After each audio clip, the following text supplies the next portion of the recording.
If you take a minute to think about site selectivity and electrophilic aromatic substitutions of substituted benzenes, you might get a little bit concerned because a monosubstituted benzene has three distinct sites where substitution could occur: the orthocarbons, the metacarbons, and the paracarbons. And barring something else going on, pure statistics is going to suggest we're going to get a messy mixture of ortho, meta, and para substitution, with presumably a little bit more ortho and meta substitution due to the 2-to-1 ratio of these positions relative to the para position. In fact, the rule in electrophilic aromatic substitutions of substituted benzenes is that site selectivity, and often very strong site selectivity, for one or potentially two of these sites is often observed. That's a good thing synthetically. That means we can synthesize selectively, for example, an ortho-substituted or a meta-substituted benzene. And in this video, we're going to understand the origins of site selectivity and electrophilic aromatic substitutions of substituted benzenes. Using resonance and a careful evaluation either of the starting aromatic or the sigma complex that results after coordination of the electrophile, we can see why certain sigma complexes are favored over others. Let's start with some interesting observations of electrophilic aromatic substitutions of different substituted benzenes. When aniline reacts in electrophilic aromatic substitution reactions, we don't get a statistical mixture of the different possible products. Instead, we observe only two products: the ortho-substituted and the para-substituted, with essentially none of the meta-substituted product observed. And even within these two, we find more of one than the other. Often the para product is favored just on sheer steric grounds, since the ortho position is more hindered than the para position. We observe the same thing in reactions of anisole, the molecule here. We don't see any meta product formed. Instead, the only products we see are the ortho and para products. The two molecules on the right lead to a different situation. Nitrobenzene, which reacts considerably more slowly than the two molecules on the left, gives only the meta-substituted product in reactions with electrophiles. And cyanobenzene displays the exact same thing. This molecule reacts more slowly than benzene and the electron-rich benzenes on the left-hand side and gives only the meta-substituted product. What appears to be happening then is that these substituents, NO2 and CN, are directing substitution to the meta position. In the left-hand cases, the NH2 substituent appears to be directing substitution to the ortho and para positions, while the methoxy substituent also seems to be directing substitution to the ortho and para positions. And so we refer to the NH2 and the OCH3 substituents as ortho-para directors, since they are directing the electrophile to bond at those positions, and we refer to the cyano group and the nitro group as meta-directors because they are directing the electrophile to bond at the meta position. What is it exactly about these substituents that causes these directing effects? Well, let's look at a few more examples. Here I've laid down all the electron donating groups and withdrawing groups that we've previously seen in a video on substituted benzenes. What we can notice is that all of the electron donating groups, which are in this table on the left, direct substitution to the ortho and para positions. And almost all of the net electron withdrawing groups that we've previously seen direct substitution to the meta positions. The one apparent exception, which isn't really an exception, is the halogens, such as Cl and Br, which direct ortho-para but are electron withdrawing overall due to their strong inductive effect. The general idea that does always hold is that groups that are electron withdrawing by resonance are always meta-directors. Everything in the right-hand table, aside from the halogens, is electron withdrawing by resonance. All of these have the general structural pattern that we would expect of a group that's electron withdrawing by resonance, a polarized XY pi bond where Y is more electronegative than X. On the other hand, groups that are electron donating by resonance are always ortho-para directors. We can see that all of the groups in this table fit our general pattern for a resonance donating group, something with a heteroatom with a lone pair that can occupy a p orbital and thus be donated into an adjacent pi system. These are all ortho para-directors. This isn't a fact worth memorizing because it's not difficult to understand why resonance donating groups are ortho para-directing while electron withdrawing groups are meta-directing. Let's look at each case in turn to understand why.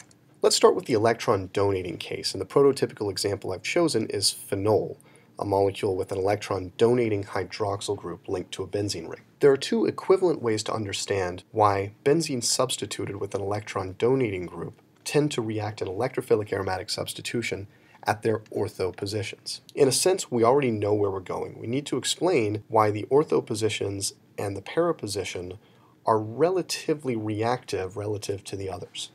A good place to start is with resonance structures of this molecule that engage the substituent, since the substituent appears to be doing the directing effect. It's what's doing the business. So resonance involving the substituent should give us some insight.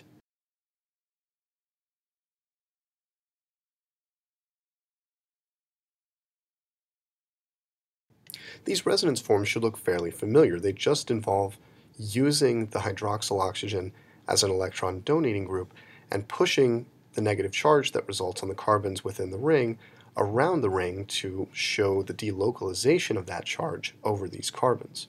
Notice that we're seeing negative charge appear on the ortho positions and the para positions, the exact same positions that react selectively in electrophilic aromatic substitution. Why is this? Well, as the negative charge is showing us, these positions I've highlighted in red are the most nucleophilic positions within the ring. They bear the negative charge. In electrophilic aromatic substitution, the ring acts as a nucleophile, and it's most likely to do so at these positions which have negative charge in these important resonance structures. In essence, electron donating groups direct negative charge onto the ortho and para positions. And this is what causes those positions to be more reactive in reactions where the ring behaves as a nucleophile, such as electrophilic aromatic substitution. An equivalent way to think about this comes from considering the structures of the sigma complexes that result from substituting at various positions. And so I'm going to erase what's here and consider this alternative explanation as another way of understanding why electron donating groups tend to be ortho-para directors. Now, rather than considering resonance in the starting compound, let's consider the nature of the sigma complexes generated when we add an electrophile at the ortho, meta, and para positions. I'm actually going to write ortho and para next to each other since we're going to find that these will both lead to relatively stable sigma complexes, and put meta at the bottom. Now I'm going to draw all the resonance structures of the possible sigma complexes when an electrophile E+ adds to phenol at the various possible positions. And I'm going to speed this up, but you should take some time to draw these resonance structures on your own.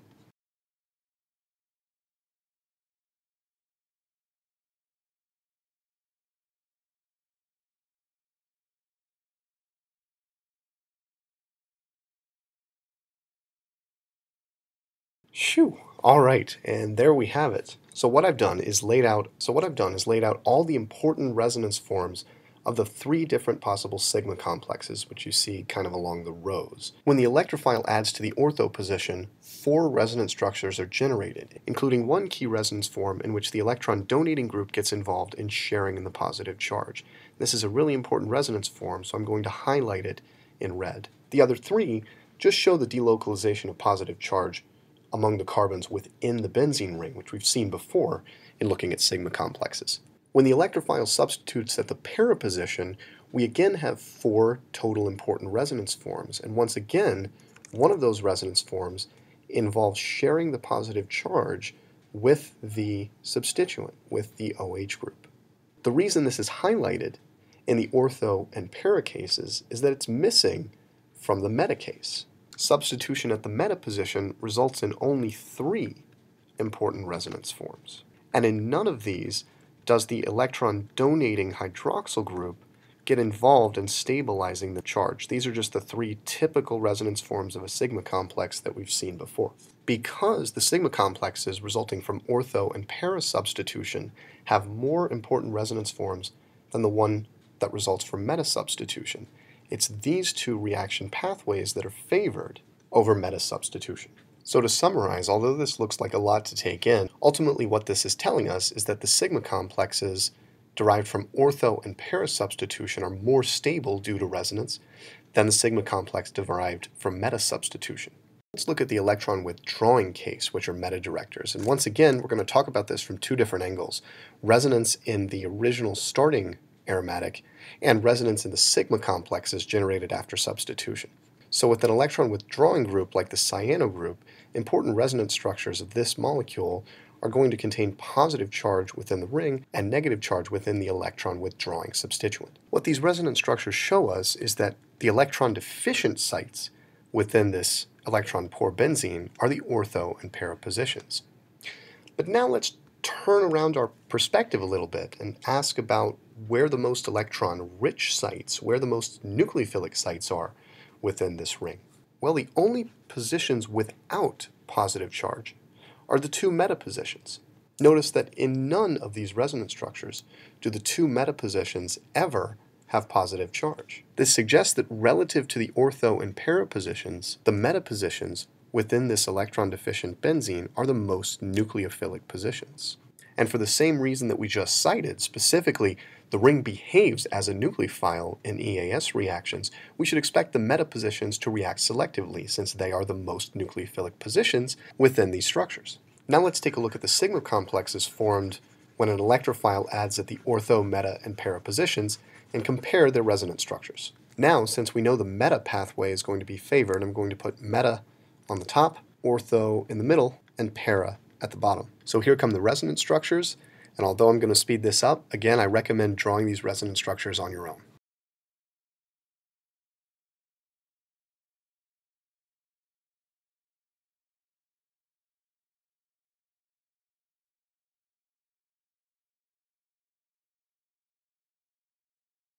Phew, and there they are.